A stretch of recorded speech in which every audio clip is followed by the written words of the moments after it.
ব্যতিক্রমের অজুহাতে গাজায় থামছে না ইসরায়েলি বর্বরতা। ড্রোন বিমান হামলায় শিশু সহ নিহত 22। হামাসকে নিরস্ত্র করা না হলে ফের যুদ্ধ শুরুর হুঁশিয়ারি তেল আবিবের। ইউক্রেন যুদ্ধ বন্ধে মার্কিন প্রস্তাবে পরিবর্তনের আহ্বান পশ্চিমাদের। চূড়ান্ত খসড়া নয় জানালেন ট্রাম্প। পরিকল্পনা ভেস্তে গেলে তীব্র অভিযানের হুঁশিয়ারি মস্কোর।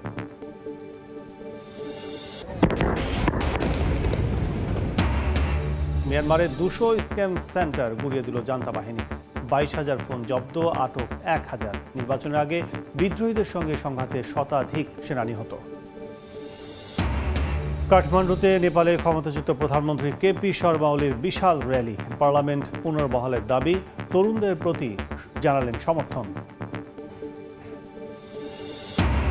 এবং বৈশ্বিক চ্যালেঞ্জ মোকাবিলায় G20 শীর্ষ সম্মেলনে ঘোষণাপত্র গ্রহণ করার সমালোচনা যুক্তরাষ্ট্রের। জোটের পদক্ষেপকে লজ্জাজনক আখ্যা।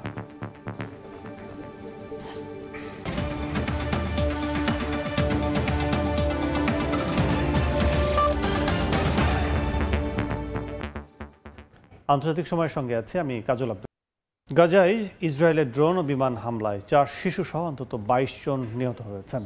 হামাসের দাবি, এসব হামলার মাধ্যমে যুক্তরাষ্ট্রের মধ্যস্থতায় হওয়া যুদ্ধবিরতি চুক্তি লঙ্ঘন করছে ইসরায়েল। এদিকে তেল আবিব হুঁশিয়ারি উচ্চারণ করে বলেছে, যুক্তরাষ্ট্র হামাসকে নিরস্ত্র করতে ব্যর্থ হলে পুনরায় যুদ্ধ শুরু হবে উপত্যকায়। ড্রোন ও ক্ষেপণাস্ত্র হামলায় গাজায় বাড়ছে হতাহতের সংখ্যা। শনিবার গাজা সিটির রিমাল, তুফা, সুজাইয়া ও নুসাইরাত শরণার্থী শিবিরে আক্রমণ করে ইসরায়েলি বাহিনী। দেইর আল বালাতে একটি বাসভবনে আঘাত হানে ক্ষেপণাস্ত্র। নিহত হয় 4 শিশু। জাবালিয়া, বুরেইজ ও খান ইউনিসের পূর্বাংশেও হামলায় বহু মানুষ আহত হয়েছেন। হামলার বেশিরভাগই চালানো হয়েছে কোনো সতর্কতা ছাড়া। তথাকথিত ইয়েলো লাইন অতিক্রমের অভিযোগেও ফিলিস্তিনিদের উপর গুলি ছুড়ছে নেতানিয়াহুর সেনারা। ইসরায়েলের দাবি, ইয়েলো লাইন অমান্য করে তাদের উপর হামলা চালিয়েছে ফিলিস্তিনি যোদ্ধারা। পাল্টা জবাবে রাফা অঞ্চলে 3 যোদ্ধাকে হত্যা করে তারা। এদিকে হামাস বলছে, ইসরায়েল ইয়েলো লাইন অতিক্রম করে পশ্চিম মুখে অগ্রসর হয়েছে, যা যুদ্ধবিরতির স্পষ্ট লঙ্ঘন। আন্তর্জাতিক মধ্যস্থতাকারীদের জরুরি হস্তক্ষেপের অনুরোধ জানিয়েছে হামাস। এভাবে চলতে থাকলে যুদ্ধবিরতি ভেঙে পড়বে বলে সতর্ক করেছে তারা। যুদ্ধবিরতি চুক্তির এই ভঙ্গুর দশায় ইসরায়েলি নেতারা বলছেন, যুক্তরাষ্ট্র যদি হামাসকে নিরস্ত্র করতে ব্যর্থ হয় তবে আবারও অভিযান শুরু করতে পারে তেল আবিব। যদিও যুদ্ধবিরতি চুক্তি অনুযায়ী গাজা থেকে ইসরায়েলি সেনাদের সম্পূর্ণভাবে প্রত্যাহার ও হামাসের নিরস্ত্রীকরণের কথা বলা আছে, তবে বাস্তবে টানা 6 সপ্তাহ ধরে হামলা থামেনি। এই অবস্থায় গাজায় বন্যা, পয়ঃনিষ্কাশন সংকট ও খাদ্য সংকটে 7 লাখের বেশি বাস্তুচ্যুত মানুষ বিপর্যস্ত হয়ে পড়েছে। এর মধ্যে নিউ ইয়র্কের নবনির্বাচিত মেয়র জোহরান মামদানি ওয়াশিংটনে প্রেসিডেন্ট ট্রাম্পের মুখোমুখি হয়ে যুক্তরাষ্ট্রকে সরাসরি গণহত্যায় অর্থায়নের অভিযোগ করেন। বলেন, নিউ ইয়র্কের করদাতারা তাদের অর্থ স্থানীয় সংকট সমাধানে দেখতে চায়, অথচ তা গাজায় যুদ্ধ চালানোর পেছনে ব্যয় হচ্ছে। মামদানি বলেন, ট্রাম্প শান্তি আনার চেষ্টার কথা বললেও আন্তর্জাতিক মানবাধিকার লঙ্ঘন এখনও থামেনি। সাদিয়া তাসনিম, সময় সংবাদ। ইউক্রেন যুদ্ধ বন্ধে প্রস্তাবিত শান্তি চুক্তির সংঘাত অবসানের চূড়ান্ত প্রস্তাব নয় বলে জানিয়েছেন মার্কিন প্রেসিডেন্ট ডোনাল্ড ট্রাম্প। পশ্চিমা দেশগুলোর দাবি, কিয়েভের সঙ্গে আলোচনার মাধ্যমে এই প্রস্তাবে পরিবর্তন আনা প্রয়োজন। G20 সম্মেলনের ফাঁকে ইউক্রেন যুদ্ধ নিয়ে আলোচনায় এই সিদ্ধান্ত নেয় ইউরোপীয় নেতারা। এদিকে রাজনৈতিক ও কূটনৈতিক টানাপোড়েনের মাঝেই অব্যাহত রয়েছে দুদেশের পাল্টাপাল্টি হামলা। পশ্চিমা দেশগুলো যখন যুদ্ধ থামাতে ব্যস্ত, তখন ইউক্রেন জুড়ে ড্রোন ও ক্ষেপণাস্ত্র হামলা চালিয়ে যাচ্ছে রুশ বাহিনী। কিয়ারসন, দিনিপ্রো, ওডেসা সহ ইউক্রেনের পূর্ব দক্ষিণাঞ্চলের বিভিন্ন এলাকায় রাশিয়ার হামলায় আবাসিক ভবন, বিদ্যুৎ কেন্দ্র ও অবকাঠামো ক্ষতিগ্রস্ত হয়। কিয়েভ জানায়, কয়েকটি শাহেদ ড্রোন ভূপাতিত করা হলেও কিছু তাদের প্রতিরক্ষা ব্যবস্থা ভেদ করে ঢুকে পড়ে, ফলে বাড়ছে হতাহতের সংখ্যা। সীমান্ত জুড়ে আর্টিলারি গোলাবর্ষণও অব্যাহত রয়েছে উভয় পক্ষের। শীতের আগমনে রুশ বাহিনী কিয়েভের জ্বালানি স্থাপনাগুলোকে প্রধান টার্গেট করায় বহু এলাকায় বিদ্যুৎ ও পানি সরবরাহ ব্যাহত হচ্ছে। একই দিন 5টি রুশ অঞ্চল, ক্রিমিয়া ও কৃষ্ণ সাগরের আকাশে 33টি ইউক্রেনীয় ড্রোন ভূপাতিত করা হয়েছে বলে জানায় রুশ প্রতিরক্ষা মন্ত্রণালয়। এদিকে শান্তি আলোচনায় মার্কিন সমর্থিত প্রস্তাব ঢেউ তুলেছে কূটনৈতিক অঙ্গনে। কিয়েভের মতে সার্বভৌমত্ব ও ন্যায় বিচার নিশ্চিত না হলে কোনো শান্তি দীর্ঘস্থায়ী হবে না। ইউক্রেনের ইউরোপীয় মিত্রদের দাবি মার্কিন রুশ প্রস্তাব নতুন শান্তি আলোচনার ভিত্তি হতে পারে, কিন্তু এতে এখনও অনেক পরিমার্জনা প্রয়োজন। এদিকে শুরুতে সময় বেঁধে দিয়ে চাপ সৃষ্টি করলেও এখন মার্কিন প্রেসিডেন্ট ডোনাল্ড ট্রাম্পের গলায় ভিন্ন সুর। শনিবার সাংবাদিকদের তিনি বলেন, প্রস্তাবিত শান্তি চুক্তি চূড়ান্ত প্রস্তাব নয়, তবে রুশ প্রেসিডেন্ট ভ্লাদিমির পুতিন ইঙ্গিত দিয়েছেন কিয়েভ এই পরিকল্পনা নাকচ করলে রুশ বাহিনী আরও অগ্রসর হবে। G20 সম্মেলনের ফাঁকে ইউক্রেন ইস্যুতে বৈঠকে বসেন ব্রিটিশ প্রধানমন্ত্রী কিয়ার স্টারমার, ফরাসি প্রেসিডেন্ট ইমানুয়েল ম্যাক্রো এবং জার্মান প্রেসিডেন্ট ফ্রিডরিক মেজ। এ সময় যে কোনো সমাধানই কিয়েভকে সম্পৃক্ত করার পাশাপাশি ইউক্রেনের সার্বভৌমত্ব নিশ্চিতের উপর জোর দেন তারা। পরবর্তীতে G7 ভুক্ত দেশগুলোর সঙ্গেও বৈঠক করেন তারা। এদিকে ইউক্রেনের পরবর্তী পদক্ষেপ ও শান্তি চুক্তির ভবিষ্যৎ নির্ধারণে ইউরোপীয় নেতাদের সঙ্গে একের পর এক বৈঠক করছেন ইউক্রেনীয় প্রেসিডেন্ট ভলোদিমির জেলেনস্কি। একই বিষয়ে সুইজারল্যান্ডে যুক্তরাষ্ট্রের সঙ্গে ইউক্রেনের বৈঠকের সম্ভাবনার কথা জানিয়েছেন এক ইউক্রেনীয় কর্মকর্তা। সাদিয়া তাসনিম, সময় সংবাদ। মিয়ানমার নির্বাচনের আগে অনলাইন প্রতারণা সেন্টারগুলোয় ব্যাপক অভিযান চালাচ্ছে জান্তা বাহিনী। চলমান অভিযানে গুড়িয়ে দেওয়া হয়েছে প্রায় 200 ভবন, জব্দ করা হয়েছে প্রতারণার কাজে ব্যবহৃত 2500-এর বেশি কম্পিউটার, 22,000 মোবাইল ফোন। আটক করা হয়েছে চীন, ইন্দোনেশিয়া সহ 22টি দেশের 1000-এর বেশি নাগরিককে। এদিকে 13 দিনে বিভিন্ন অঞ্চলে জান্তা ও বিদ্রোহী গোষ্ঠীগুলোর মধ্যে সংঘাতে শতাধিক সেনা নিহত হওয়ার খবর পাওয়া গেছে।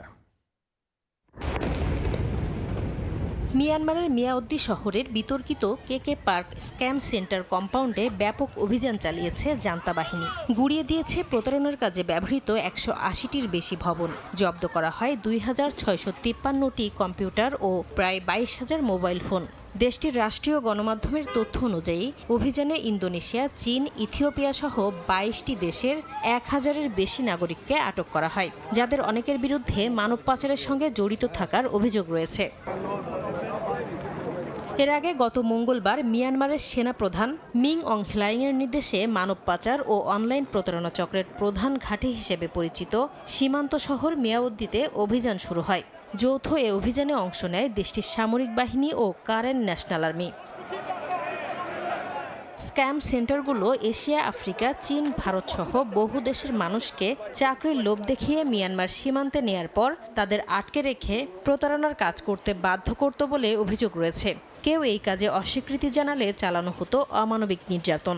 ইনভেস্টমেন্ট স্ক্যাম, মানি লন্ডারিং, বিভিন্ন আর্থিক প্রতিষ্ঠানের ভুয়া কাস্টমার সার্ভিসের মতো প্রতারণার বিশাল নেটওয়ার্ক গড়ে তোলা হয়েছিল এসব সেন্টারে। এখানে প্রতারণার মাধ্যমে বছরে বিলিয়ন ডলার অর্থ হাতিয়ে নেয়ারও অভিযোগ রয়েছে। এদিকে মিয়ানমারের জাতীয় নির্বাচনের দিন যত ঘনিয়ে আসছে ততই উত্তপ্ত হচ্ছে অভ্যন্তরীণ সংঘাত। জান্তা বাহিনীর সঙ্গে বিদ্রোহী গোষ্ঠীগুলোর লড়াইয়ের মাত্রাও বেড়েছে। মিয়ানমারের চীন অঙ্গরাজ্য সাগাইং ও মাগোয়ে অঞ্চলের সীমান্ত জুড়ে গত 6 থেকে 18 নভেম্বর পর্যন্ত 13 দিনের লড়াইয়ে শতাধিক সেনা নিহত হওয়ার খবর পাওয়া গেছে। জান্তা বাহিনীর সঙ্গে যুদ্ধে চীন রাজ্যের টেদিম টাউনশিপে অবস্থিত গুরুত্বপূর্ণ কেনেডি পিক সামরিক ঘাঁটি পুনর্দখলের দাবি করেছে চীন ব্রাদারহুড অ্যালায়েন্স। কৌশলগত গুরুত্বপূর্ণ এই ঘাঁটি 2023 সালে প্রথম দখল করেছিল তারা। 2025 সালে জান্তা সেনারা পুনরায় এর নিয়ন্ত্রণ নেয়। মিয়ানমারের রাখাইন রাজ্যেও জান্তা ও আরাকান আর্মির মধ্যে তীব্র সংঘর্ষ চলছে। কিয়াওকফিউ এলাকার একটি গ্রাম দখলকে কেন্দ্র করে চলমান লড়াইয়ে আরাকান আর্মি কৌশলগতভাবে এগিয়ে রয়েছে বলে জানিয়েছে সামরিক সূত্র। নাসরিন রুমি, সময় সংবাদ। পার্লামেন্ট পুনর্বহালের জোর দাবি তুলেছেন নেপালের ক্ষমতাচ্যুত প্রধানমন্ত্রী কেপি শর্মা ওলি। কাঠমান্ডুতে কমিউনিস্ট পার্টির সমাবেশে যোগ দিয়ে তিনি দেশটির প্রেসিডেন্টকে পার্লামেন্ট ভেঙে দেওয়ার সিদ্ধান্ত অবিলম্বে বাতিল করার আহ্বান জানান। চলমান রাজনৈতিক অস্থিরতার মধ্যে ওলির দেয়া এই বক্তব্য দেশটিতে নতুন সংকট সৃষ্টি করতে পারে বলে মনে করছেন বিশ্লেষকরা। স্থানীয় সময় শনিবার কাঠমান্ডুর সমাবেশটি ছিল কেপি শর্মা ওলির ক্ষমতাচ্যুতির পর প্রথম উল্লেখযোগ্য শক্তি প্রদর্শন। লাল পতাকায় ছেয়ে যাওয়া ভিড়ের সামনে তিনি বলেন, বর্তমান অচলাবস্থা কাটাতে একমাত্র সমাধান সংসদ পুনর্বহাল। তিনি অভিযোগ করেন, জনগণের ইচ্ছা উপেক্ষা করে রাষ্ট্র চলছে, আর প্রেসিডেন্টের সিদ্ধান্ত দেশকে আরও অনিশ্চয়তার দিকে ঠেলে দিচ্ছে। पुनर्स्थापना हुनुपर्दछ र हुन्छ। अब গত ৯ সেপ্টেম্বর দুর্নীতি বিরোধী বিক্ষোভের মুখে পদত্যাগে বাধ্য হন ওলি।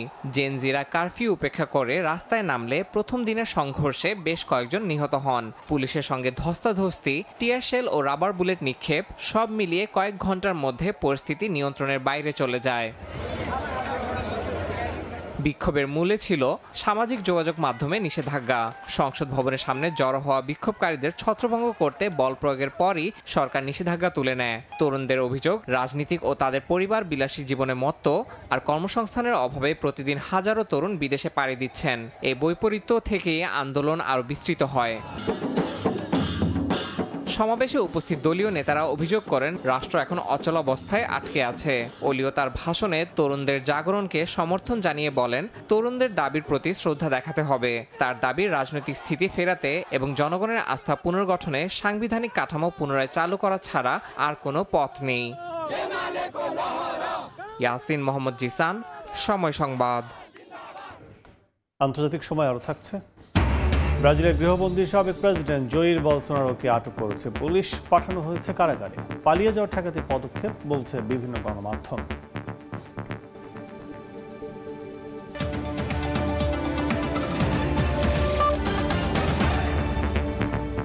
যুক্তরাষ্ট্রের অনুপস্থিতিতে দক্ষিণ আফ্রিকায় বসেছে G20 শীর্ষ সম্মেলন। প্রথম দিন জলবায়ু সংকট ও বৈশ্বিক চ্যালেঞ্জ মোকাবিলায় ঘোষণাপত্র গৃহীত হয়েছে এমন পদক্ষেপের কড়া সমালোচনা করেছে যুক্তরাষ্ট্র। এটিকে লজ্জাজনক হিসেবে আখ্যা দিয়েছে হোয়াইট হাউস। এদিকে দক্ষিণ আফ্রিকার এক কর্মকর্তা জানান, G20-র আগামী আসরে সভাপতিত্ব নিতে প্রস্তুত যুক্তরাষ্ট্র।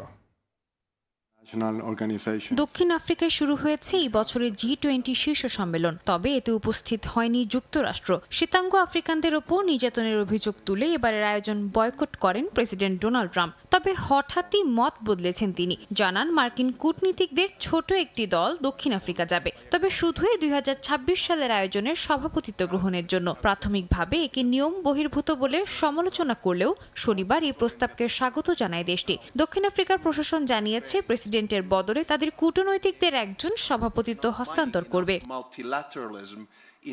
যুক্তরাষ্ট্রের অনুপস্থিতিতেই সম্মেলনে জলবায়ু সংকট ও বৈশ্বিক চ্যালেঞ্জ সমাধানের জন্য একটি ঘোষণাপত্র গ্রহণ করা হয়েছে। এই পদক্ষেপকে লজ্জাজনক হিসেবে অভিহিত করেছে হোয়াইট হাউস। আর্জেন্টিনা ঘোষণাপত্রকে অনুমোদন না দিলেও G20-র সঙ্গে সহযোগিতার মনোভাব বজায় রাখার প্রতিশ্রুতি দেয়।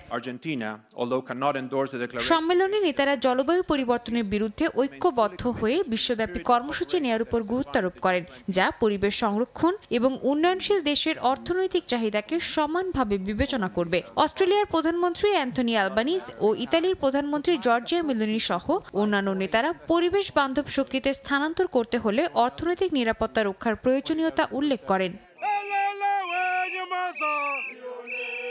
এদিকে G20 সম্মেলন স্থলে অপারেশন ডুডুলা নামক দক্ষিণ আফ্রিকার একটি অভিবাসী বিরোধী দল অবৈধ অভিবাসী রোধ এবং স্থানীয়দের জন্য কর্মসংস্থান সুরক্ষার দাবিতে সমাবেশ করে। এ সময় কিছু আন্দোলনকারী সীমানা লঙ্ঘন করার চেষ্টা করলে পুলিশ মরিচের স্প্রে ও রাবার বুলেট ব্যবহার করে পরিস্থিতি নিয়ন্ত্রণে আনে।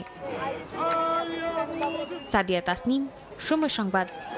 ব্রাজিলের সাবেক প্রেসিডেন্ট জয়ির বলসোনারোকে তার বাড়ি থেকে আটক করেছে পুলিশ। স্থানীয় সময় শনিবার সকালে রাজধানী ব্রাসিলিয়া থেকে আটক করা হয়, পরে তাকে কারাগারে পাঠানো হয়। বলসোনারোর আইনজীবী গ্রেফতারের বিষয়টি নিশ্চিত করলেও নির্দিষ্ট কারণ জানান।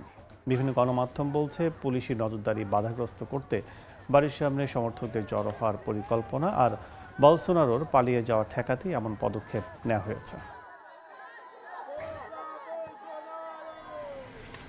পথে চলাচলকারী মার্কিন এয়ারলাইন্সগুলোকে সম্ভাব্য বিপজ্জনক পরিস্থিতি সম্পর্কে সতর্ক করেছে যুক্তরাষ্ট্রের ফেডারেল এভিয়েশন অ্যাডমিনিস্ট্রেশন। অঞ্চলটিতে সতর্কতার সঙ্গে ফ্লাইট পরিচালনারও আহ্বান জানিয়েছে সংস্থাটি। এদিকে শিগগিরই ভেনেজুয়েলার প্রেসিডেন্ট নিকোলাস মাদুরোর সঙ্গে আলোচনায় বসবেন বলে জানিয়েছেন মার্কিন president Donald Trump. Washington Caracas উত্তেজনার মধ্যেই প্রেসিডেন্ট মাদুরো বলেছেন, যুদ্ধ নয়, শান্তি চায় তার দেশ। স্থানীয় সময় শুক্রবার ভেনেজুয়েলার রাজধানী কারাকাসের শিক্ষার্থী দিবস উপলক্ষে আয়োজিত মিছিল ও সমাবেশে অংশ নেন প্রেসিডেন্ট মাদুরো। এ সময় যুক্তরাষ্ট্রের সঙ্গে চলমান উত্তেজনার প্রসঙ্গ টেনে তরুণদের উদ্দেশ্যে যুদ্ধের বদলে শান্তি প্রতিষ্ঠার উপর গুরুত্বারোপ করেন তিনি। ভেনেজুয়েলার বিরুদ্ধে ষড়যন্ত্র রুখতে যুক্তরাষ্ট্রে আন্দোলনরত শিক্ষার্থীদের সঙ্গে সম্পর্ক জোরদারের আহ্বান জানান মাদুরো। বলেন, এতে ভেনেজুয়েলার বিরুদ্ধে চলমান মার্কিন যুদ্ধ হুমকি মোকাবিলায় আন্তর্জাতিক সংহতি তৈরি হবে। যুক্তরাষ্ট্রের ছাত্র আন্দোলন ও শিক্ষার্থীদের সঙ্গে সংযোগ স্থাপন করো। ভেনেজুয়েলা শান্তি চায়, ছাত্রদের সম্মিলিত কণ্ঠে বলতে হবে আমরা যুদ্ধ চাই না। ওয়াশিংটন ডিসি কারাকাস সম্পর্কের দিন দিন অবনতি হচ্ছে। ক্যারিবীয় অঞ্চলে মার্কিন সামরিক উপস্থিতি বাড়ানোকে মাদুরো প্রশাসন ক্ষমতার চর্চা হিসেবে দেখছে। এর মধ্যেই কার্টেল দে লস সোলে নামে কথিত ড্রাগ নেটওয়ার্ককে বিদেশি সন্ত্রাসী সংগঠন হিসেবে ঘোষণা দেওয়ার কথা জানিয়েছে যুক্তরাষ্ট্র। হোয়াইট হাউসের দাবি, নিকোলাস মাদুরো ও ভেনেজুয়েলার সামরিক কর্মকর্তারা সংগঠনটির নেতৃত্বে রয়েছেন, যদিও তা অস্বীকার করেছে কারাকাস। এদিকে ভেনেজুয়েলার আকাশপথে চলাচলকারী মার্কিন এয়ারলাইন্সগুলোকে সম্ভাব্য বিপজ্জনক পরিস্থিতি সম্পর্কে সতর্ক করেছে যুক্তরাষ্ট্রের ফেডারেল এভিয়েশন অ্যাডমিনিস্ট্রেশন। 72 ঘন্টা আগে কোন রুটে বিমান চলাচল করবে তা জানানোর বাধ্যবাধকতা জারি করা হয়েছে। আমেরিকান এয়ারলাইন্স জানায়, অক্টোবর থেকেই তারা ভেনেজুয়েলার আকাশপথ এড়িয়ে চলছে। সংস্থাটি জানায়, 2019 সাল থেকেই দেশটিতে মার্কিন যাত্রী ও কার্গো বিমানের সরাসরি ফ্লাইট বন্ধ। তবে দক্ষিণ আমেরিকার কিছু রুটে এখনও বিমান চলাচল করে। রাইসা জান্নাত, সময় সংবাদ। যুক্তরাষ্ট্রের কংগ্রেসম্যান মার্জরি টেলর গ্রিন পদত্যাগের ঘোষণা দিয়েছেন। আগামী 5 জানুয়ারি 2026 থেকে দায়িত্ব ছাড়বেন তিনি। গ্রিন ছিলেন ডোনাল্ড ট্রাম্পের ঘনিষ্ঠ মিত্র, কিন্তু জেফ্রি অ্যাপস্টাইনের নথি প্রকাশ নিয়ে ট্রাম্পের সঙ্গে প্রকাশ্য বিরোধে জড়িয়ে পড়েন তিনি। ট্রাম্প তাকে দ্রোহী বলেও আক্রমণ করেন এবং তার পদত্যাগকে দেশের জন্য ভালো খবর বলে মন্তব্য করেছেন। এক ভিডিও বার্তায় অপমানিত সহকর্মী হয়ে থাকতে চান না জানিয়ে গ্রিন বলেন, নিজ দলের ভেতর কঠিন প্রাইমারি লড়াইয়ে জড়াতে চান না। তার প্রস্থান রিপাবলিকানদের ক্ষীণ সংখ্যাগরিষ্ঠতা আরও কমিয়ে দেবে বলেও মন্তব্য করেন টেলর গ্রিন।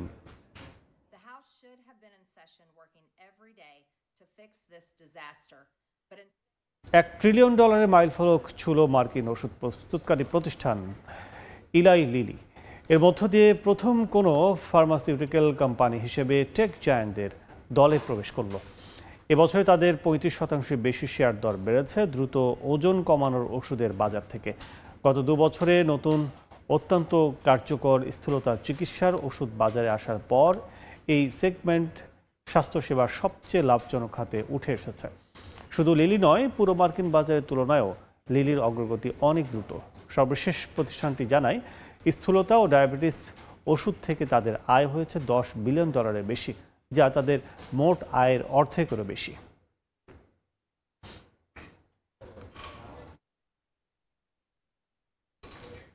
নাইজেরিয়ার মধ্যাঞ্চলে একটি ক্যাথলিক স্কুল থেকে 300-র বেশি শিক্ষার্থী ও শিক্ষককে অপহরণের অভিযোগ উঠেছে।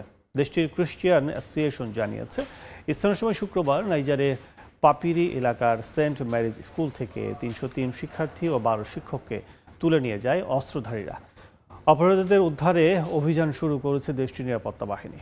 হামলার ঝুঁকির বিষয়ে গোয়েন্দা সতর্কতা পাওয়ার পরও সব শিক্ষা প্রতিষ্ঠানে বোর্ডিং সুবিধা বন্ধের নির্দেশনা দেওয়া হলেও স্কুলটি সেই আদেশ মানেনি বলে দাবি করেছে স্থানীয় প্রশাসন। মুক্তিপণের জন্য অপহরণকৃত এখন দেশটির একটি বড় সমস্যা হয়ে দাঁড়িয়েছে বলছেন সংশ্লিষ্টরা।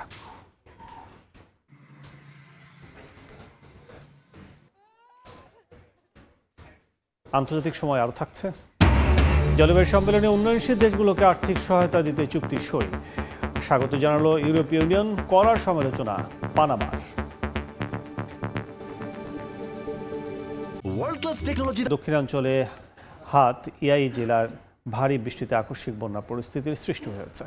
জেলাটিতে সতর্কতা জারি করেছে স্থানীয় প্রশাসন। শনিবার ইয়াই জেলায় টানা ভারী বৃষ্টিপাতের কারণে ভয়াবহ বন্যা দেখা দেয়। স্থানীয় গণমাধ্যম জানায়, গত 3 দিনে 595 মিলিমিটার বৃষ্টি হয়। স্থানীয় কর্তৃপক্ষ জরুরি অবস্থা ঘোষণা করে, জারি করা হয় সতর্কবার্তাও। পানির উচ্চতা দ্রুত বাড়ায় বাসিন্দাদের জীবন ঝুঁকিতে পড়তে পারে এমন আশঙ্কায় শতাধিক কমিউনিটিকে দ্রুত নিরাপদ স্থানে সরে যেতে নির্দেশ দিয়েছে স্থানীয় প্রশাসন।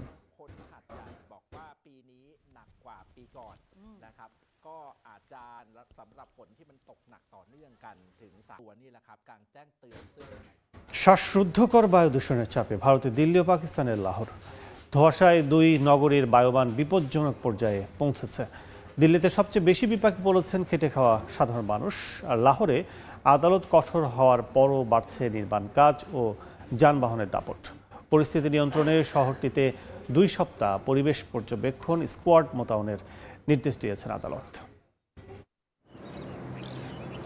শনিবার সকালে ভারতের দিল্লি শহরের বায়ুমান রেকর্ড করা হচ্ছে 361, যা খুবই বিপজ্জনক হিসেবে বিবেচনা করা হয়। ঘন ধোঁয়ায় ঢেকে গেছে অক্ষরধাম মন্দির সহ আশপাশের প্রধান সড়ক। পথচারীদের অনেকেই মুখে কাপড় বেঁধে চলাচল করতে বাধ্য হন। নয়াদিল্লি রেল স্টেশনের সামনে সারি সারি অটোরিকশা, আর তার মাঝেই দম বন্ধ করা ধোঁয়ার স্তর। চালকদের অভিযোগ, শ্বাস নিতেই তাদের কষ্ট হচ্ছে। এর মধ্যে কাজ চালানোই কঠিন হয়ে পড়েছে। সরকারের সহায়তা ছাড়া পরিস্থিতি আরো ভয়াবহ হবে বলে আশঙ্কা তাদের। দূষণ ভয়াবহভাবে বেড়ে গেছে, এখন এর সঙ্গে থাকা কঠিন হয়ে পড়েছে। আমরা খুব কষ্টে আছি, অটোরিকশা চালানোই কঠিন হয়ে যাচ্ছে। কাজ তো করতেই হবে, খেতে হলে কাজ ছাড়া কোনো উপায় নেই। এদিকে লাহোর হাইকোর্ট শহরের নিয়ন্ত্রণহীন নির্মাণ কাজকে দূষণের বড় উৎস হিসেবে কঠোর ভাষায় সমালোচনা করেছে। বিচারপতি শাহিদ করিম বলেন, শুধু এন্টি স্মোক পদক্ষেপে কোনো বাস্তব পরিবর্তন আসবে না। যেসব যানবাহন মারাত্মক ধোঁয়া ও দূষণের জন্য দায়ী, সেগুলোর বিরুদ্ধে অভিযান জোরদারের নির্দেশ দেন তিনি। সেই সঙ্গে শহরের নির্মাণ কাজে লাগাম টেনে ধরারও পরামর্শ দেন আদালত। আদালত আগামী 2 সপ্তাহ শহরের রাস্তায় পরিবেশ পর্যবেক্ষণ স্কাউট মোতায়েনের নির্দেশ দিয়েছেন। ওয়াসার পানি মিটার প্রকল্পে ধীরগতির তীব্র সমালোচনা করে আদালত জানান, দৃশ্যমান কঠোর ও সমন্বিত ব্যবস্থা ছাড়া লাহোরের পরিবেশের বাস্তব উন্নতি সম্ভব নয়। শিউলি রোজা, সময় সংবাদ। কানাডার ব্রিটিশ কলম্বিয়া প্রদেশে স্কুল শিক্ষার্থীদের উপর ভালুকের আক্রমণে অন্তত 11 জন আহত হয়েছেন। দেশটির পরিবেশ মন্ত্রী জানান, স্থানীয় সময় বৃহস্পতিবার বেলাকুলার শহরে একটি হাঁটার রাস্তায় এই ঘটনা ঘটে। একদল শিক্ষার্থী হেঁটে যাওয়ার সময় হঠাৎ তাদের উপর আক্রমণ করে ভালুকটি। অতর্কিত হামলায় শিক্ষক-শিক্ষার্থী সহ কয়েকজন আহত হন। শিক্ষকরা বিয়ার স্প্রে ও বিয়ার ব্যাঙ্গার ব্যবহার করে ভালুকটিকে তাড়ানোর চেষ্টা করেন। ঘটনাস্থলে কয়েকজনকে প্রাথমিক চিকিৎসা দেওয়া হয়। গুরুতর অবস্থায় হাসপাতালে ভর্তি হয় আরও কয়েকজন। এ ঘটনার পর আতঙ্কে একটি স্কুল সাময়িক বন্ধ রাখা হয়েছে। বেলাকুলা এলাকায় ভালুকটিতে খুঁজে বের করতে কর্মকর্তারা অভিযান চালাচ্ছেন বলে জানিয়েছে কর্তৃপক্ষ। দেখছেন আন্তর্জাতিক সময়। জলবায়ু পরিবর্তন মোকাবেলায় উন্নয়নশীল দেশগুলোকে আর্থিক সহায়তা দেওয়ার বিষয়ে সমঝোতার চুক্তি স্বাক্ষর হয়েছে। তবে বিশ্ব জলবায়ু সম্মেলনের 30তম আসরে জীবাশ্ম জ্বালানির ব্যবহার বা এর ক্ষতিকর প্রভাব নিয়ে কোনো সিদ্ধান্তে আসতে পারেনি সদস্য দেশগুলো। আয়োজনের মূল লক্ষ্য পূরণ না হলেও আংশিক এই সাফল্যকে অভিনন্দন জানিয়েছে ইউরোপীয় ইউনিয়ন, যদিও চুক্তির কড়া সমালোচনা করেছে পানামা। জলবায়ু পরিবর্তন ঠেকাতে আগের আসরগুলোতে হওয়া পরিকল্পনা বাস্তবায়নের লক্ষ্য নিয়ে শুরু হয় বিশ্ব জলবায়ু সম্মেলনের 30তম আসর। তবে সম্মেলনের শেষ দিনে এসে দেখা যায় অর্জনের খাতা শূন্য। এর সঙ্গে যোগ হয় সদস্য দেশগুলোর হাজারো আক্ষেপ। পরিকল্পনা অনুযায়ী শুক্রবার শেষ হওয়ার কথা থাকলেও শনিবার পর্যন্ত গড়ায় কার্যক্রম। শেষমেশ একেবারে খালি হাতে ফিরতে হয়নি সদস্য দেশগুলোকে। শনিবার সম্মেলনের বর্ধিত কার্যক্রমের সিদ্ধান্ত হয় জলবায়ু পরিবর্তনের প্রভাব মোকাবিলায় উন্নয়নশীল দেশগুলোকে আর্থিক সহায়তা দেওয়া হবে। বিবৃতি অনুযায়ী COP30 এর খসড়া চুক্তিতে জলবায়ু রক্ষায় পদক্ষেপের গতি বাড়ানো, বাণিজ্য বাধা পর্যালোচনা করা এবং উন্নয়নশীল দেশগুলোর জন্য জলবায়ু অর্থায়ন 3 গুণ বাড়ানোর বিষয়ে সমঝোতা হয়েছে। যদিও এবারের আসরে জীবাশ্ম জ্বালানি ও বনাঞ্চল রক্ষার বিষয়ে কোনো সিদ্ধান্ত নেওয়া হয়নি। তবে দুটি রোডম্যাপ তৈরির প্রতিশ্রুতি দেন COP30 প্রেসিডেন্ট দোলাগো। একটি বন উজাড় বন্ধ করা ও পুনরুদ্ধারের জন্য, আরেকটি জীবাশ্ম জ্বালানি থেকে ধীরে ধীরে সরে আসার জন্য। এই সমঝোতা চুক্তির প্রশংসা করেছে ইউরোপীয় ইউনিয়ন। তবে আলোচনা থেকে তাদের আরও ভালো ফলাফলের প্রত্যাশা ছিল বলেও জানায় সংস্থাটি। অভিনন্দন জানিয়েছে দক্ষিণ আফ্রিকাও। তবে পানামা বলছে, এই চুক্তির মাধ্যমে জলবায়ু রক্ষার পথে বিশ্ববাসী এক পা পিছিয়ে গেছে। সাদিয়া তাসনিম, সময় সংবাদ। $65 কোটি ব্রিটেনের অন্যতম প্রভাবশালী পত্রিকা দ্য টেলিগ্রাফ কিনতে চুক্তি করেছে ডেইলি মেইল। স্থানীয় সময় শনিবার ডেইলি মেইলের মালিক প্রতিষ্ঠান GMGT এ খবর নিশ্চিত করে। GMGT এবং রেড বার্ড IMI আলোচনায় প্রবেশ করেছে, যাতে দ্রুত টেলিগ্রাফ বিক্রির শর্তাবলী চূড়ান্ত করা যায়। রেড বার্ডের ঘনিষ্ঠ একটি সূত্র জানায়, টেলিগ্রাফ নিউজরুমের জ্যেষ্ঠ সাংবাদিকদের অভ্যন্তরীণ বিরোধের কারণেই তারা পিছিয়ে আসে। দ্রুতই প্রয়োজনীয় প্রক্রিয়া সম্পন্ন করবে বলে জানিয়েছে প্রতিষ্ঠানগুলো। বিশেষজ্ঞদের মতে এর মাধ্যমে দেশটিতে আরও শক্তিশালী ডানপন্থী সংবাদ সাম্রাজ্য গড়ে উঠছে, যা নিয়ে রাজনৈতিক মহলে উদ্বেগ দেখা দিয়েছে।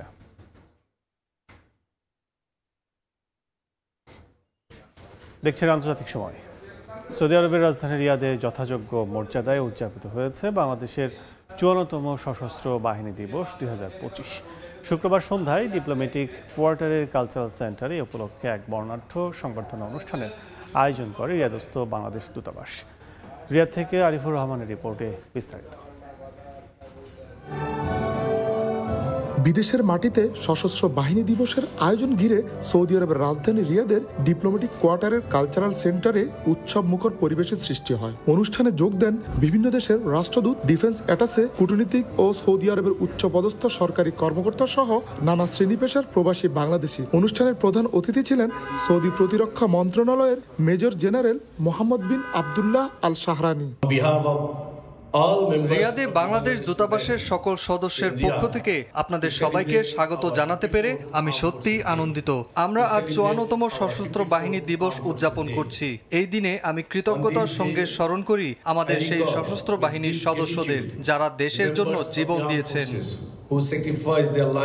সশস্ত্র বাহিনী দিবসের অনুষ্ঠানের এক পর্যায়ে রাষ্ট্রদূত ও ডিফেন্স অ্যাটাসে প্রধান অতিথিকে নিয়ে কেক কাটার পাশাপাশি সম্মাননা স্মারক প্রদান করেন। এরপর প্রদর্শন করা হয় সশস্ত্র বাহিনীর ইতিহাস, শান্তি মিশন, সমাজসেবা ও রাষ্ট্রীয় কর্মকাণ্ড নিয়ে নির্মিত একটি তথ্যচিত্র। দেশের সার্বভৌমত্ব রক্ষায় নিয়োজিত বাংলাদেশের সশস্ত্র বাহিনী আজ সুগঠিত, আত্মবিশ্বাসী ও পেশাদার একটি বাহিনী, যারা বিশ্ব শান্তি রক্ষায়ও অবদান রেখে চলেছে। সৌদি নেতৃত্বাধীন Islamic military counter terrorism coalition IMCTC এর গর্বিত সদস্য বাংলাদেশ সেনাবাহিনী। এ ধরনের আয়োজন প্রবাসে বাংলাদেশের ভাবমূর্তি উজ্জ্বলের পাশাপাশি দুদেশের প্রতিরক্ষা সহযোগিতায় আরো জোরদার হবে বলে আশা সংশ্লিষ্টদের। আরিফুর রহমান, সময় সংবাদ, সৌদি আরব। বর্ণিল আয়োজনে ক্রিসমাস ও নিউ ইয়ার উপলক্ষে আলোকসজ্জার উদ্বোধন হলো পর্তুগালে। 22শে নভেম্বর সন্ধ্যায় রাজধানী লিসবনের প্রাস্তা কমার্শিওতে চোখ ধাঁধানো এ আয়োজন উপভোগ করেন হাজারো মানুষ। ক্রিসমাস ট্রিতে আলোকসজ্জা ও আতশবাজিতে কিছুক্ষণের জন্য তৈরি হয় ভিন্ন এক পরিবেশের। লিসবন থেকে তারিকুল হাসান আশিকের রিপোর্টে বিস্তারিত।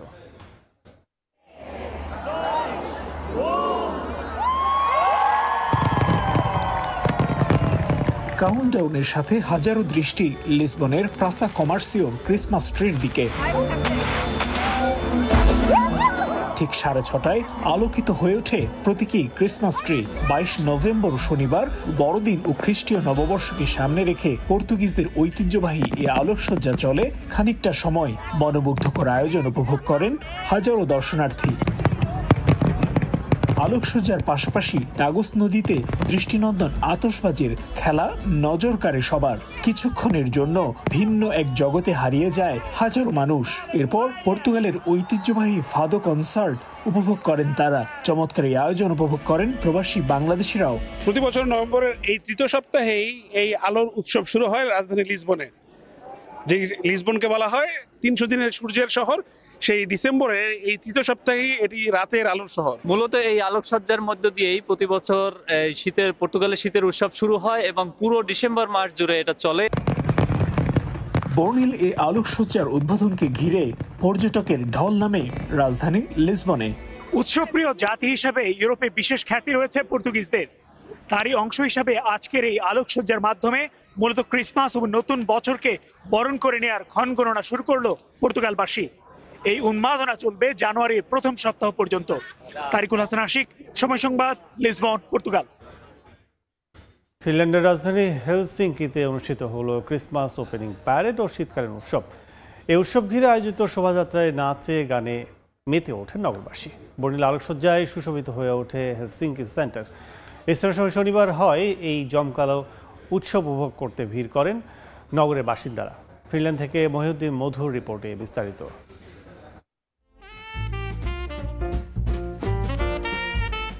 বর্ণিল শোভাযাত্রা আর রঙিন সাজ পোশাকে একে একে আসছে বিভিন্ন গল্পের চরিত্র। আলোকসজ্জায় ঝলমলে হয়ে উঠেছে চারপাশ, যা দেখতে রাস্তায় হাজারো মানুষের ভিড়। উত্তর ইউরোপের দেশ ফিনল্যান্ডের রাজধানী হেলসিঙ্কিতে বছরের সবচেয়ে অন্ধকার সময় নভেম্বরের শেষ ভাগ। এ সময় শহর জুড়ে আলো জ্বালিয়ে আনন্দ ছড়িয়ে শীতকে স্বাগত জানানোর ঐতিহ্য হল ইউরোনাভাউস। একই সঙ্গে ব্যবসায়ীরা আয়োজন করেন ক্রিসমাস ওপেনিং প্যারেডের। বাসিন্দাদের পাশাপাশি স্থানীয় সময় শনিবার জমকালো উৎসব উপভোগ করেন পর্যটকরাও। ফিনল্যান্ডের ঐতিহাসিক স্নেট স্কোয়ার থেকে শুরু হয় শোভাযাত্রা। আয়োজনের সবচেয়ে বড় আকর্ষণ আলেক্সারিনকাতো ক্রিসমাস লাইটস, যা 1949 সালে প্রথমবার জ্বলে ওঠে। দ্বিতীয় বিশ্বযুদ্ধের কঠিন সময় পেরিয়ে ফিনিশদের নতুন উদ্যম ও আশার প্রতীক হিসেবে সেই আলোকসজ্জা করা হয়েছিল। মূলত শহরের কেন্দ্রীয় ব্যবসা প্রতিষ্ঠানগুলোকে একত্রিত করে আনুষ্ঠানিকভাবে ক্রিসমাস মৌসুম শুরু করতে প্রতি বছর এই উৎসবের আয়োজন করা হয়। দ্বিতীয় বিশ্বযুদ্ধের পর সাধারণ মানুষের মধ্যে আশা জাগাতে হেলসিঙ্কির ব্যবসায়ীরা একটি উৎসব শুরু করলেন। যেহেতু একটু আগেভাগে শীতকালে সন্ধ্যা নেমে আসে, তাই আলোকসজ্জার মাধ্যমে এই উৎসব শুরু হলো। সেই থেকে এখন পর্যন্ত ঐতিহ্যগতভাবে এই উৎসব পালিত হয়ে আসছে। তাই তো নগরবাসীরা বৈরী আবহ উপেক্ষা করে আজকে রাজধানীতে এসেছেন। মহিউদ্দিন মধু, সময় সংবাদ, ফিনল্যান্ড। দেখছেন আন্তর্জাতিক সময়। আইসিসি ঘোষণা করার আগেই গণমাধ্যমে ফাঁস হয়েছে আসন্ন টি-20 বিশ্বকাপের গ্রুপ। ভারতীয় গণমাধ্যমের দাবি এবারও ভারত পাকিস্তানকে এক গ্রুপে রেখেই ফিক্সচার করতে যাচ্ছে আইসিসি। ইংল্যান্ড ও ওয়েস্ট ইন্ডিজকে নিয়ে সবচেয়ে কঠিন গ্রুপে বাংলাদেশ, এছাড়াও বেশ শক্তিশালী গ্রুপে পড়েছে আফগানিস্তান। 7 ফেব্রুয়ারি মাঠে গড়াবে আইসিসি টি-20 বিশ্বকাপ। হাতে সময় আছে 80 দিনেরও কম, কিন্তু এখনও গ্রুপই নির্ধারণ করতে পারেনি বিশ্ব ক্রিকেটের নিয়ন্ত্রক সংস্থা। যদিও গণমাধ্যমের দাবি আনুষ্ঠানিক ঘোষণা না এলেও সব কাজ গুছিয়ে এনেছে আইসিসি, যেটা ফাঁস হয়ে গেছে বিভিন্ন মাধ্যমে। এবারও নাকি ভারত আর পাকিস্তানকে এক গ্রুপে রেখেই ফিক্সচার তৈরি করেছে আইসিসি। এই ম্যাচ থেকে আর্থিকভাবে লাভবান হতেই এই কৌশল। এই গ্রুপে তাদের অপর 3 প্রতিপক্ষ নেদারল্যান্ডস, নামিবিয়া এবং মার্কিন যুক্তরাষ্ট্র। সেই হিসেবে বলা যায় ভারতের জন্য সবচেয়ে সহজ গ্রুপ করেছে আইসিসি। ভারত পাকিস্তানের গ্রুপ এর মতো বিতেও নেই কোনো চমক। হট ফেভারিট অস্ট্রেলিয়ার সঙ্গে আছে শ্রীলঙ্কা। বাকি 3 প্রতিপক্ষ জিম্বাবুয়ে, আয়ারল্যান্ড ও ওমান আক্ষরিক অর্থেই চ্যালেঞ্জ তৈরি করতে পারবে না অজি ও লঙ্কানদের উপর। তাই অনেকটা হেসে খেলেই সুপার 8-এ যাওয়ার সম্ভাবনা রয়েছে তাদের। ভারতীয় গণমাধ্যমে দাবি করা আইসিসি টি-20 বিশ্বকাপের সূচিতে সবচেয়ে কঠিন গ্রুপে বাংলাদেশ। এক কথায় যাকে বলে গ্রুপ অফ ডেথ, যেখানে লাল সবুজদের সুপার 8-এ যেতে সবচেয়ে বড় বাধা ইংল্যান্ড এবং ওয়েস্ট ইন্ডিজ। এছাড়াও নেপাল আছে এই গ্রুপে, যারা খুব অল্প সময়ে টি-20-তে তাদের সামর্থ্য প্রমাণ করেছে। বাংলাদেশের মতো অনেকটা একই কন্ডিশন আফগানিস্তানের, কারণ সুপার 8-এ যেতে হলে তাদের টেক্কা দিতে হবে দক্ষিণ আফ্রিকা ও নিউজিল্যান্ডকে। এই গ্রুপের বাকি 2 প্রতিপক্ষ কানাডা ও সংযুক্ত আরব আমিরাত তাদের মাথা ব্যথার কারণ না হলেও রাশিদ খানরা বিপাকে পড়তে পারে গ্রুপ পর্বেই। ভারতের সঙ্গে রাজনৈতিক ঝামেলা থাকায় পাকিস্তান তাদের সবগুলো ম্যাচ খেলবে শ্রীলঙ্কায়। এবারে প্রথম 20 দল নিয়ে অনুষ্ঠিত হবে টি-20 বিশ্বকাপ। প্রতিটি গ্রুপ থেকে চ্যাম্পিয়ন ও রানার্স আপ দল চলে যাবে সুপার 8-এ। এসএম ইকবাল, সময় সংবাদ। ইন্ডিয়া সাউথ আফ্রিকার টেস্ট সিরিজের খবর। গুয়াহাটির বর্ষাপাড়া ক্রিকেট স্টেডিয়ামের অভিষেক টেস্টের প্রথম দিন শেষে 6 উইকেট হারিয়ে 247 রান করেছে সাউথ আফ্রিকা। শেষ সেশনে কুলদীপ যাদবের নৈপুণ্যে ম্যাচের লাগাম ধরে রেখেছে ভারত। প্রথম 2 সেশনে 2 উইকেট নিলেও 4 বিরতির পর জ্বলে ওঠেন স্বাগতিক বোলাররা। 4 উইকেট হারিয়ে ব্যাকফুটে থেকে দিন শেষ করেছে টেম্বা বাহুমার দল। গুয়াহাটির বর্ষাপাড়া স্টেডিয়াম, কাগজে কলমে যার নাম আছে আরও একটা, doctor Bhupen Hazarika cricket stadium. ভারতের 49তম আন্তর্জাতিক ক্রিকেট মাঠের আজ ছিল অভিষেক টেস্ট। এর আগে ওয়ানডে এবং টি-20 আয়োজিত হলেও সাদা পোশাকে এটাই ছিল তার প্রথম। স্টেডিয়ামের সঙ্গে ভারতের ক্যাপ্টেনেরও ছিল বিশেষ দিন। নিয়মিত অধিনায়ক শুভমান গিলের অনুপস্থিতিতে এই ম্যাচে টিম ইন্ডিয়ার ক্যাপ্টেন ঋষভ পন্থ, কিন্তু প্রথম ম্যাচে কয়েন ভাগ্য আসেনি ভারতের পক্ষে। নতুন স্টেডিয়ামে শুরুতে ব্যাট করতে নামে সাউথ আফ্রিকা। এইডেন মার্ক্রামের সঙ্গে রায়ান রিকেলটনের জুটিটাও জমে যায় বেশ ভালোভাবে। দেখে শুনে তারা সামাল দেন বুমরা, সিরাজদের। কিন্তু প্রথম সেশন শেষ হওয়ার একেবারে অন্তিম মুহূর্তে ধৈর্যচ্যুতি হয় 2 প্রোটিয়ার। জাসপ্রীত বুমরার বলে বোল্ড হন মার্ক্রাম, ভাঙে 82 রানের জুটি। সঙ্গী হারিয়ে দিগ্ভ্রান্ত রিকেলটন পরের ওভারেই কুলদীপ যাদবের স্পিন জাদুতে হাঁটা ধরেন প্যাভিলিয়নের দিকে। নিষ্ফলা হতে হতেও সেশনটা দারুণ কাটায় ভারত। মধ্যাহ্ন বিরতি শেষে আবারও প্রতিরোধ গড়ে তোলেন প্রোটিয়ারা। এবার ক্রিস্টিয়ান স্টাবসের সঙ্গী হয়ে দলকে বিপদ থেকে রক্ষা করেন টেম্বা বাভুমা। দুজনে মিলে গড়েন 84 রানের জুটি, কিন্তু ব্যক্তিগত মাইলফলক ছোঁয়া হয়নি দুজনের কারোরই। চা বিরতির পর 41 রানে আউট হন বাভুমা। রবীন্দ্র জাদেজার শিকারে পরিণত হন তিনি। শেষ সেশনের শুরুতেই জ্বলে ওঠেন কুলদীপ যাদব। সারাদিনের নিষ্প্রভতার জবাব দিতে যেন উঠে পড়ে লাগেন এই চায়নাম্যান। ব্যক্তিগত 49 রানে বিদায় নেন স্টাবস। সফরকারীদের রান তখন 187। দলীয় স্কোরবোর্ডে আরো 13 রান উঠতেই আবারও বিপাকে পড়ে সাউথ আফ্রিকা। এবারও শিকারী সেই কুলদীপ যাদব। উইয়ান মুল্ডারকে ফিরিয়ে দেন 13 রানে। মুতুসামিকে নিয়ে টনি ডি জর্জি বাকিটা সময় পার করে দেওয়ার চেষ্টা করেছিলেন, কিন্তু লাভ হয়নি। শেষ মুহূর্তে মোহাম্মদ সিরাজের দারুণ এক ডেলিভারিতে ফিরে যান টনি। 6 উইকেট হারিয়ে 247 রানে দিন শেষ করেছে সাউথ আফ্রিকা। আলোক স্বল্পতার কারণে 8 ওভার বাকি থাকতেই বন্ধ হয় দিনের খেলা। বর্ষাপাড়ায় সেট হয়েও সফরকারীদের প্রথম 5 ব্যাটার ছুড়ে এসেছেন নিজেদের উইকেট। 50 আসেনি কারো ব্যাট থেকে। অন্যদিকে শেষ সেশনে বোলারদের নৈপুণ্যে আপার হ্যান্ডে থেকেই নতুন দিনের অপেক্ষায় ভারত। নিয়ন মোহাইমিন, সময় সংবাদ। আন্তর্জাতিক সময়ের শীর্ষ সংবাদগুলো জানিয়ে দিচ্ছে আরেকবার। ইয়েলো লাইন অতিক্রমের অজুহাতে গাজায় থামছে না ইসরায়েলি বর্বরতা। ড্রোন বিমান হামলায় শিশুসহ নিহত 22। হামাসকে নিরস্ত্র করা না হলে ফের যুদ্ধ শুরুর হুঁশিয়ারি তেল আবিবের। ইউক্রেন যুদ্ধ বন্ধে মার্কিন প্রস্তাবে পরিবর্তনের আহ্বান পশ্চিমাদের। চূড়ান্ত খসড়া নয় জানালেন ট্রাম্প। পরিকল্পনা ভেস্তে গেলে তীব্র অভিযানের হুঁশিয়ারি মস্কোর।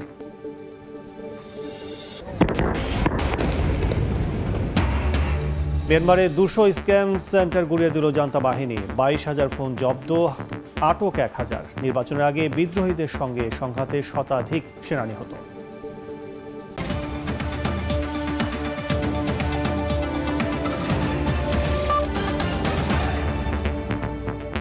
এই ছিল আন্তর্জাতিক সময়। এরপর সকাল 10টার সময় সংবাদের সঙ্গে থাকবেন আলিশা ইসলাম। ধন্যবাদ কাজল। সকাল 10টার সময় সংবাদ নিয়ে আসছি কিছুক্ষণ পর। সঙ্গে থাকুন সময়।